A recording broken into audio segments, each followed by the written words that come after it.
What's going on, family? Black Feniks checking in with you this morning. The sun coming up. One of those days.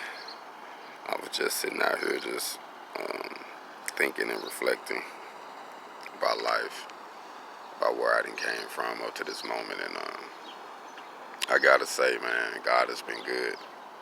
Because every place I have touched up to this moment in my life, I never thought I'd be here. So for me to be doing what I'm doing and being independent and just, working off my own steam, man, I mean, it's a blessing.